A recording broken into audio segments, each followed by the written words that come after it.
Une petite salle de concert en banlieue de Tokyo. Ai-chan a 6 ans, elle se produit en public depuis 2 ans déjà. Ses spectateurs, une grande majorité d'hommes, adultes. Le phénomène a un nom au Japon, les idoles. Elles sont des milliers de fillettes et d'adolescentes à jouer aux starlets. Et pour leurs fans, il n'y a rien de bizarre à tout ça.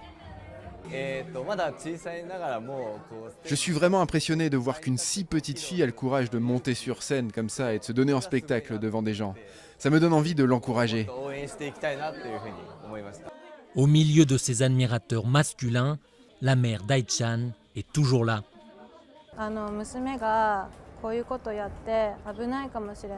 C'est peut-être dangereux, inquiétant pour ma fille de faire ça. Mais je fais tout ce que je peux pour la protéger, de manière à ce qu'elle puisse profiter du moment sans crainte.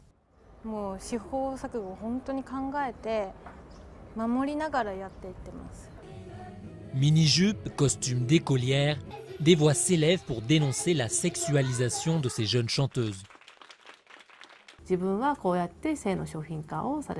Quelles seront les répercussions sur un enfant quand il aura compris que son corps, sa sexualité ont une valeur marchande, qu'il perd de sa valeur en prenant de l'âge et que le public n'a Dieu pour lui que parce qu'il est encore un enfant? Après le concert, les fans approchent des petites idoles et les séances de photos et d'autographes sont payantes. De quoi rendre encore un peu plus flous les contours de la relation.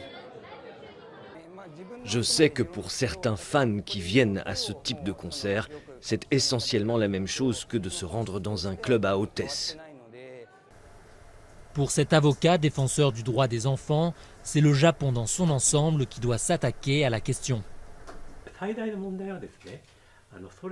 Le problème, c'est qu'il n'y a ni cadre législatif, ni prise de conscience que la sexualisation des enfants n'est pas saine. Les mentalités avancent doucement. Ce n'est qu'en 2015 que la possession de contenus pornographiques mettant en scène des enfants a été totalement criminalisée.